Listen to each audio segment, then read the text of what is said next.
So you guys probably know by now that I strongly encourage you to have a very professional looking music website when you are submitting your music for the first time to a production music library. Well, why is that important? It's like putting on a suit and tie to a job interview. It just shows that you're a little more serious than the average producer or composer that's just sending along SoundCloud links or social media links. It shows that you've taken a little bit of extra time to demonstrate your seriousness, that you're going to be a long-term player and that you're going to be a serious player in the sync licensing business. So the problem though for most of us is we don't want to learn how to become web designers. We don't have the time to do that. We're not great at it. I'm certainly not great at it either. So the problem often comes down to how do we get this high quality, professional looking website without dedicating weeks and months of our lives to figure out how to do it. Well, today I'm going to share with you a powerful resource and a tutorial, a step-by-step walkthrough on how to actually do this in 10 minutes or less. So yes, in 10 minutes, you can have a professional looking, high quality, ready to go website that you can send off to a production music library, and they will be taking you a lot more serious than if you just sent off your social media links. But not only that, it gets better. You can actually have this platform deliver to you metrics and data in terms of when a music library clicked on your link and actually came to your website. It goes deeper than that. You can actually have this resource tell you which of your tracks that person listened to. Maybe some of them that they skipped over, listened to a couple of seconds, went to the next one. Maybe some of the tracks they came back and listened to multiple times. Imagine having that kind of feedback, that kind of insight in your pitching process. It can inform you about what's working. What are some of these libraries really liking? What are some of them really not digging? Even if you never hear back from them, just getting that particular type of information can really inform you which one of your tracks are more licensable, more interesting to the people on the other side of the equation, right? So what I'm going to do right now is hand it off to Sam Hulick of ReelCrafter. If you guys haven't heard of ReelCrafter, they're a very powerful, awesome platform, and they're actually one of our sponsors for the Sync Up event that we're currently holding right now in Los Angeles.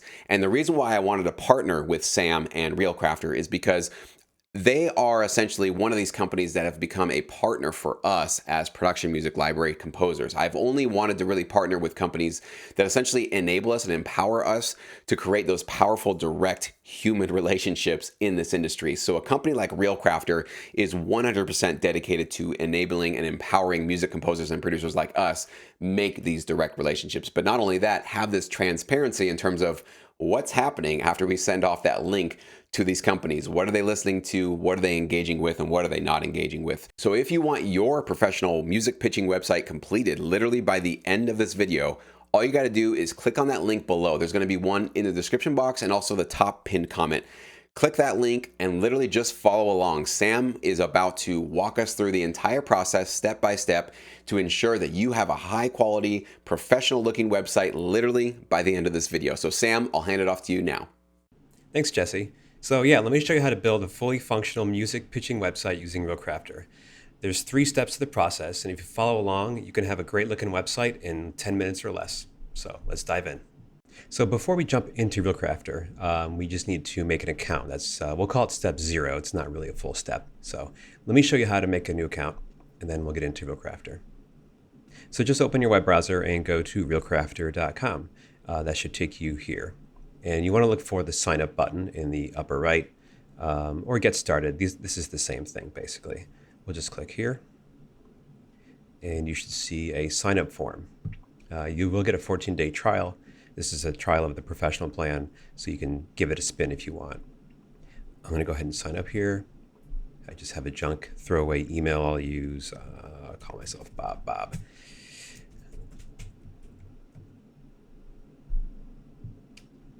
You can just pick your profession, whatever you happen to do. This is just for our own information, just to keep track of like what kinds of artists use our platform. It's really helpful. How did you find us? You have to agree to the privacy policy, pretty standard stuff.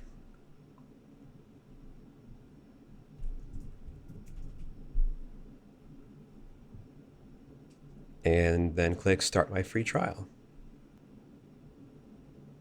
There you go. So, and then just head over to your email. I'll show you what that looks like. You'll get an email from us.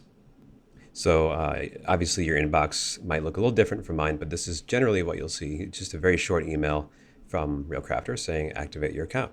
So just click the activate account button and you'll see something like this. After that, go ahead and log in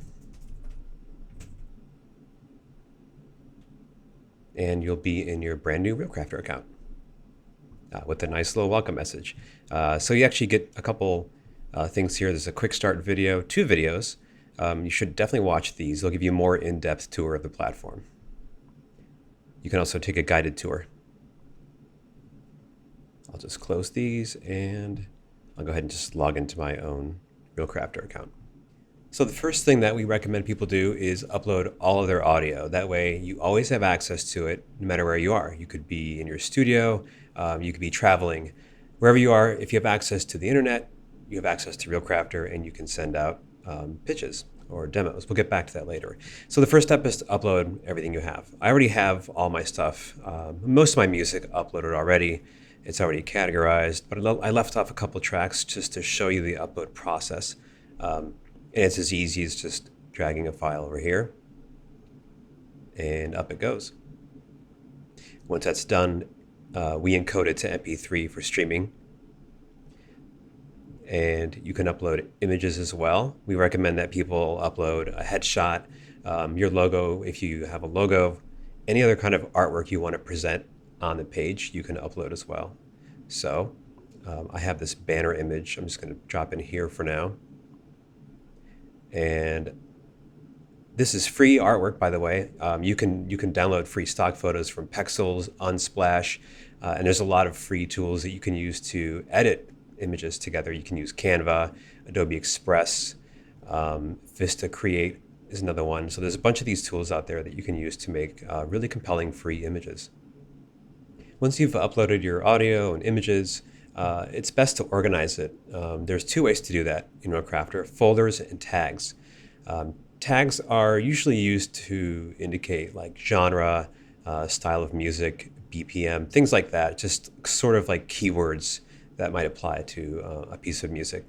And we usually recommend that folders can be used per project. So I have my stuff here organized by video game projects, film projects, etc. And then in each of these folders is the collection of tracks that belongs to that project.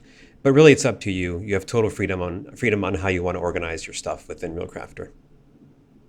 So now that we have everything uploaded, we're going to go into the Reel Builder, which is like the main feature of our platform. So you just go up here, click on Create Reel. I'll call it my test reel. And we sort of modeled this after other popular website builders like Wix and Squarespace. We have what we call blocks, and they're essentially sections of a web page, right? And so they appear in this order, and you can change the order of these pretty easily. Just click, drag it around. So for example, this is the logo block, and this is where you would put your logo if you have one. I do have one in my library, so I'm going to go ahead and choose that now. I have a dark background, which is why I'm picking this one, but I'll show you that in a second. See, it looks fine here. You can edit the colors of your reel, by the way. You have complete control over the customization here. So light theme, dark theme. These are just quick presets if you don't want to mess with it. But you can get into details here and just change your primary color to whatever you want.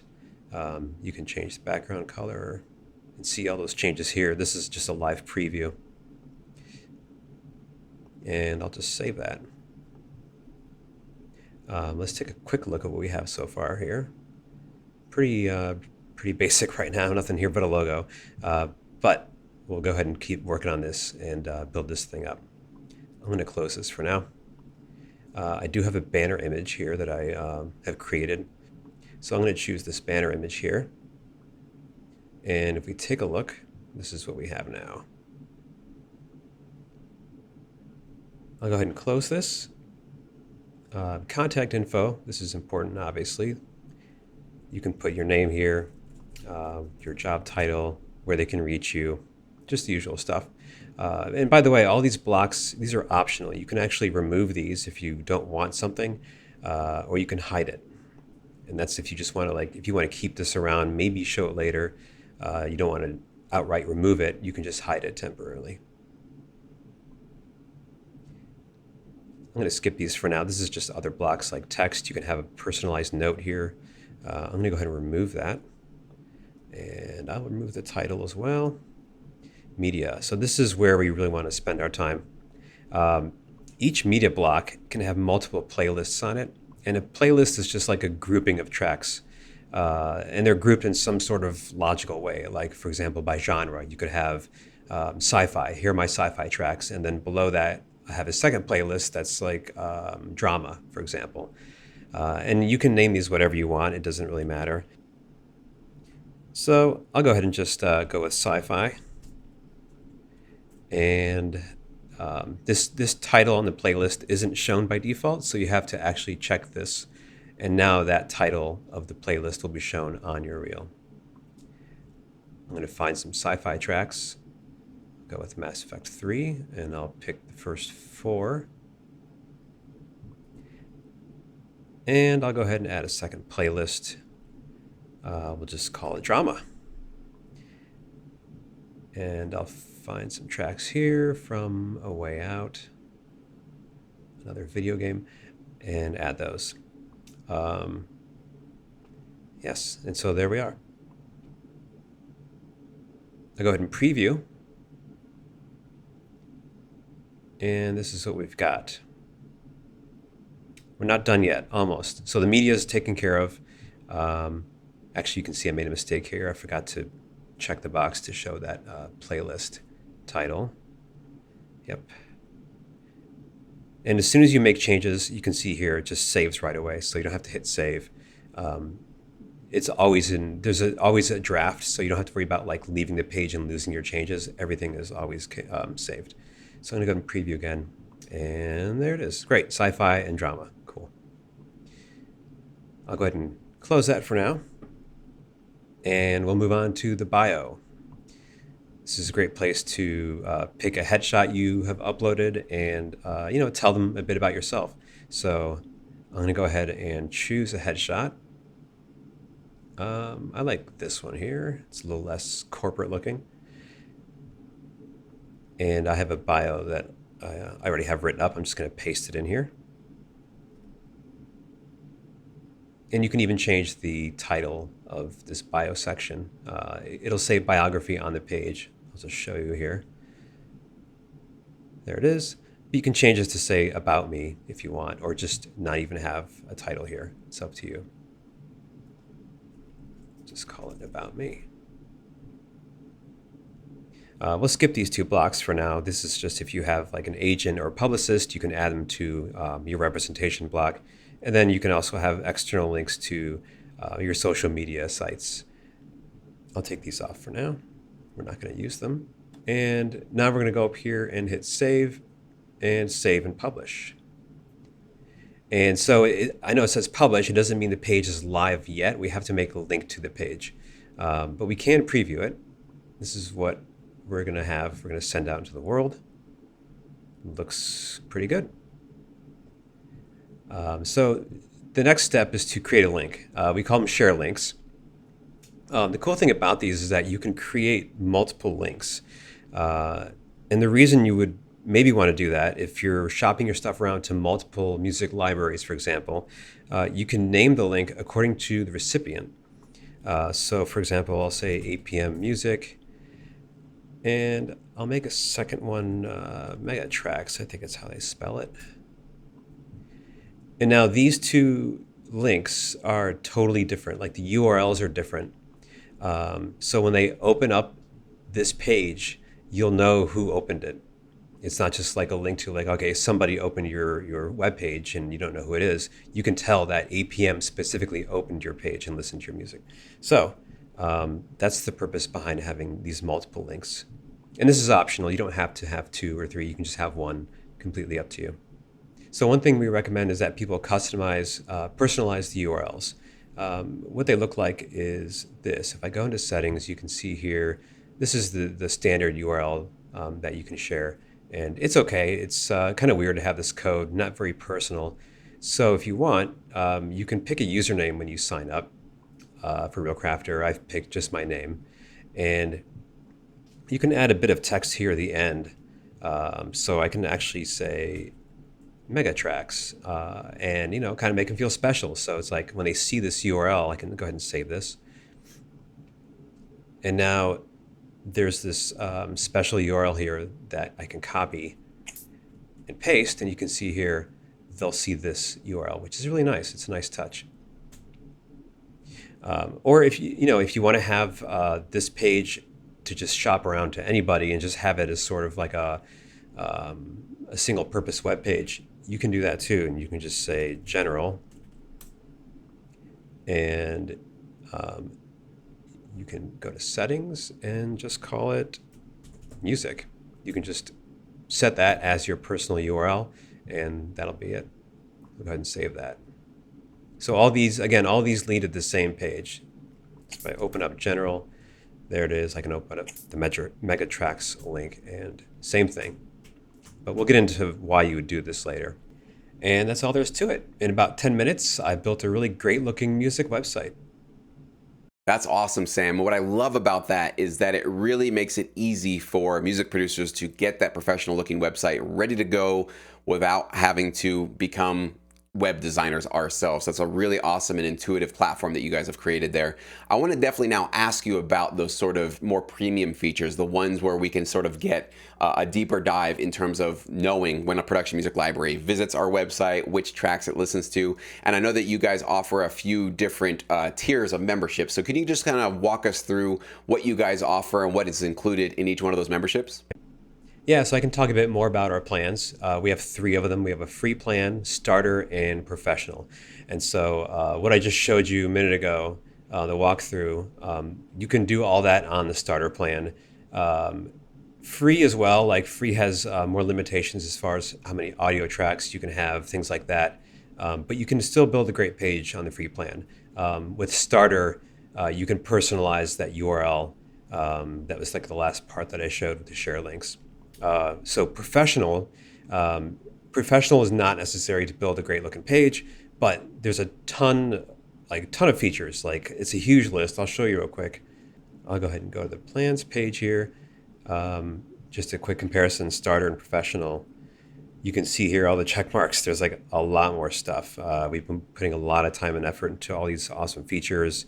You can let people download music from your reel. They can even download the original WAV or AIFF files, video uploads, advanced tracking, which I'll show you in just a second, password protection, link expiration, the list goes on and on. So, and we're always adding more stuff too, like all the time. There's some features here.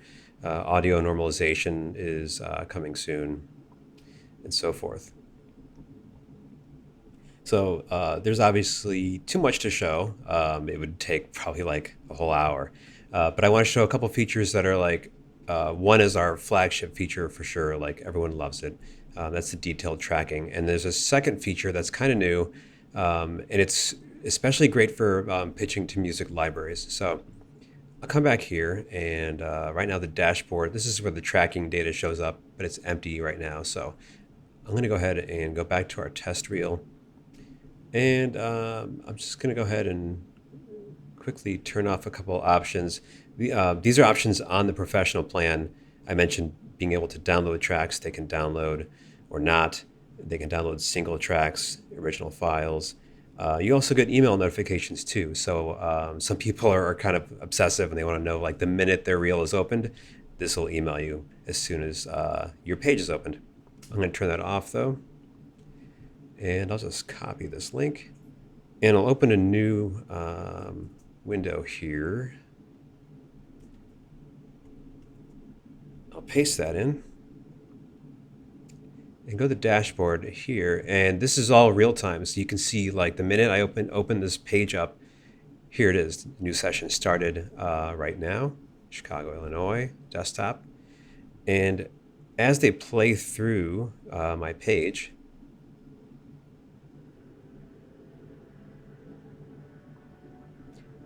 all that activity shows up in real time. Now on the starter plan, all we show you is on the dashboard is when they open the page. So you would basically just see this here, Megatracks opened at this date and time, and their general location, It's GeoIP, so it's not like tracking their phone or anything. But you won't have details like what tracks they played or if they paused. If they paused, you can see that. So professional has this level of detail.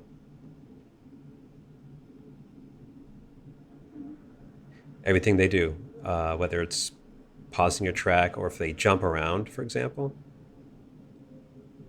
There you go. Seek from 8 seconds to 53 seconds. So this is a great tool to kind of get a sense of how engaged they are if they're really paying attention to your track or your page. Some people will skip around a lot and just say, "Yeah, sounds great," and they didn't listen to anything. And also, it helps you figure out too, like if people keep skipping the first track right away, then it's probably not a good track to lead with on your demo reel or on your sampler. So this feedback helps you sort of like reassess how to organize the tracks on your reel. Now, the other professional feature I wanted to show you, I mentioned this earlier, it's kind of a newer one, is the tag filter block. So we're going to go back into the Reel Builder here, and I'm going to go ahead and add this new block right above the media block. This is the best place to put this. And tag filter is under our advanced blocks. These are special blocks that are only available on the professional plan.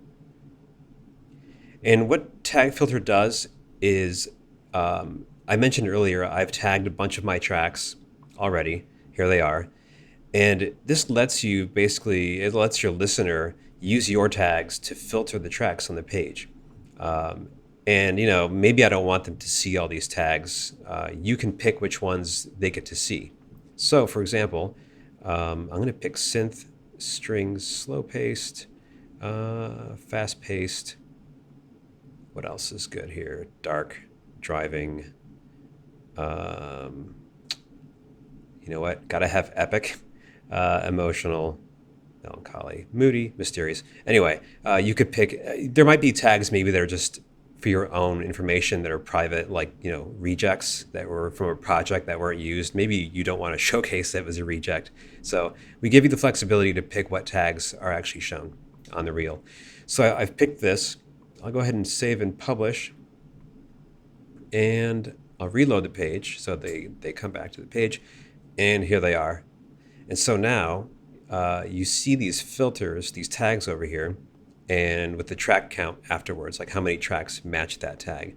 So I can click this, for example, emotional, and there we go. These tracks match that tag. They can click epic. There's only one epic track, and so on and so forth. And they can mix and match. You can click more than one. There's nothing that's driving and emotional, but there's probably, if I do melancholy and emotional, there we go. So those are just a couple of professional features, but there's a lot more than that. That's so cool, Sam. These features that you have on your platform, what I love most about them is the fact that they sort of pull the curtain back a little bit in terms of letting us see what's happening with the pitching process and what's happening, on the other end of the spectrum when we're sending our music to these companies. I remember, early on in my career, I really wish I had something like ReelCrafter 14 years ago. I think that would have just relieved so much anxiety for not knowing, right? If something was landing, if certain tracks were being played, if certain tracks were being skipped over immediately. I just think having that kind of feedback, even if the library doesn't have to tell you directly, you're getting that kind of feedback with ReelCrafter. I just think that's very, very, very powerful, and it can really help alleviate a lot of the anxiety with the music pitching process. It's already very, very scary, obviously, to put your music out there. So I really just want to thank you, Sam, all of you guys at ReelCrafter. You guys provide an amazing service. You guys are an amazing partner for us, music composers, music creators, obviously in the TV, film, sync licensing business. And thank you guys for being a sponsor of the Sync Up event and obviously of Sync My Music here on YouTube. We're really, really grateful and proud to be partners with you guys in this endeavor. So if you are watching this video, but you didn't click the link and you didn't actually go through and create your website, it's not too late. You can still do it. Just click on it right now. You can just restart this video and Sam will walk you through exactly how to do it. We hope you guys create your website, and I wish you guys all the best as you start to create those direct relationships with production music libraries.